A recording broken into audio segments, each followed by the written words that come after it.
Assalamualaikum warahmatullahi wabarakatuh. Selamat datang kembali bersama saya Vic Project Continue.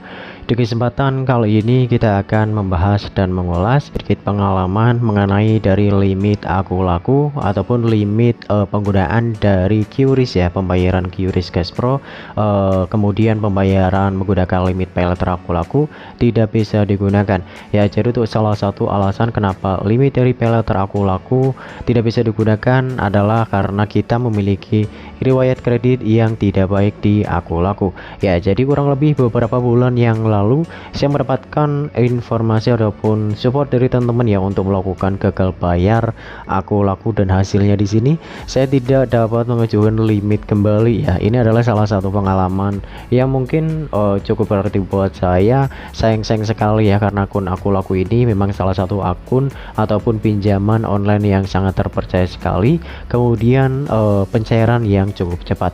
Namun di sini saya telah mendapatkan pinjaman kembali ya. Oke, kalian dapat melihat di sini.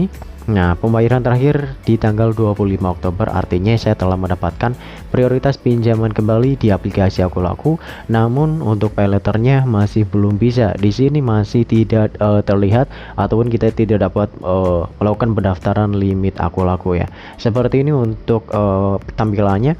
Ops, tidak ingin kehilangan koneksi denganmu. Ya, ini adalah salah satu pengalaman saya. Dan tuan kalian jangan ditiru ya, jangan pernah lakukan gagal bayar satu kali pun, ataupun jika kalian melakukan pembayaran keterlambatan satu hari, itu tidak apa-apa ya. Untuk satu hari masih dapat dimaklumi. Namun jika kalian sudah lebih dari satu bulan ataupun 15 hari, itu mungkin akan dideteksi spam dari pihak aku laku, dari sistem aplikasinya. Itu untuk yang pertama. Kemudian yang kedua, tidak boleh melakukan pembayaran secara langsung di aplikasi aku laku ya. Ini pengalaman saya melunasi aku laku beberapa kali dulu, dan ini pembayaran pelunasan secara langsung dari pelunasan pinjaman cepat ini ya. Setelah kita melakukan pembayaran, kemudian melakukan pembayaran kembali sampai tagihan lunas, dan ini memang salah satu yang menjadikan spam ataupun aktivitas yang tidak wajar terdeteksi dari aplikasi aku laku, dan karena itulah dapat menjadikan limit dari paylater ini dapat dipengaruhi juga ataupun terpengaruh, dan hasilnya kita tidak dapat melakukan aktivitas seperti melakukan scan dan berbelanja menggunakan limit dari paylater aku laku. Untuk informasi yang lainnya, kenapa kita tidak dapat menggunakan limit ataupun scan dari aku laku, ini alasannya seperti ini ya. Oke, di sini saya akan contohkan menggunakan scan QRIS menggunakan barcode ya, barcode yang saya miliki di sini. Nah, kita akan coba ya, kita akan scan.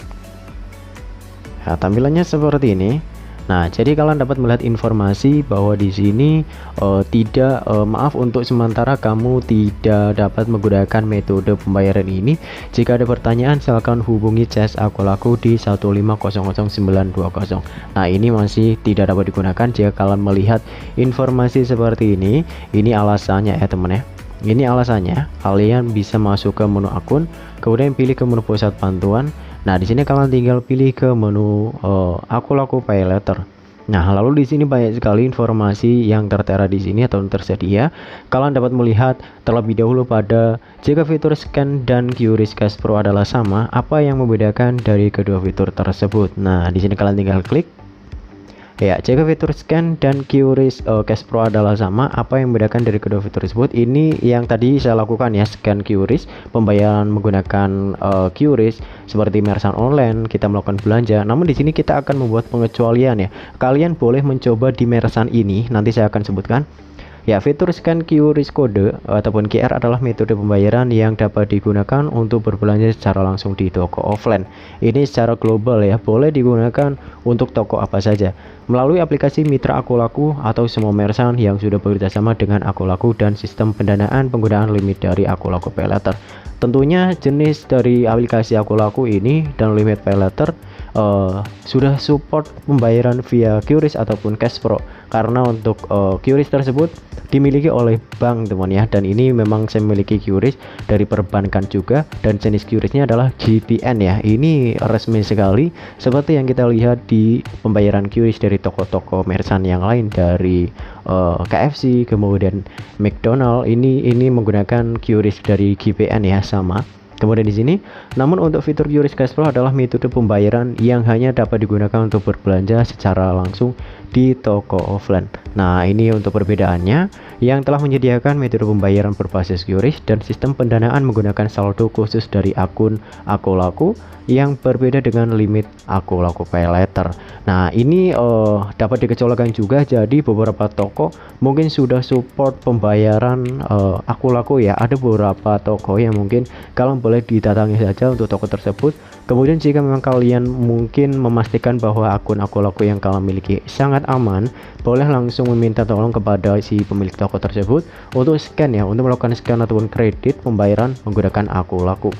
Otomatis nanti dari pihak toko mereka akan membantu dan kalian tinggal dilihat saja, mereka akan mengecek akun Aku Laku kalian. Jika memang dirasa aman, otomatis pembayaran akan di ACC ya, karena kalian walaupun tidak dapat menggunakan scan QRIS ataupun penggunaan limit untuk melakukan pembayaran online, namun untuk offline itu bisa, dikarenakan seperti tadi yang kita sudah baca ya, untuk pengecualian penggunaan dari fitur limit selain dari Aku Laku Pay Later tentunya itu dapat kalian gunakan di toko-toko yang mungkin sudah support, seperti toko yang telah menyediakan untuk bekerja sama dengan Aku Laku. Pembayaran via Aku Laku dan Kredivo itu banyak sekali. Kalian tinggal datang dan cari toko offline dan kalian tinggal beli saja ya, nanti kalian tinggal jual saja hasil pembelian tersebut, daripada kalian melakukan scan seperti ini tidak berhasil, karena untuk fitur Cash Pro ini terkhususkan untuk akun-akun tertentu. Nah, kita akan baca kembali di sini ya, apa yang membedakan dengan fitur QRIS Cash Pro dan fitur scan. Ini sama ya, tidak ada bedanya untuk Cash Pro, namun untuk ketentuan limit Pay Later Aku Laku itu berbeda untuk penggunaan menggunakan toko yang sudah bekerja sama ataupun dengan toko seperti yang saya miliki ini belum mungkin belum ter-ACC, belum tersupport ya, seperti itu.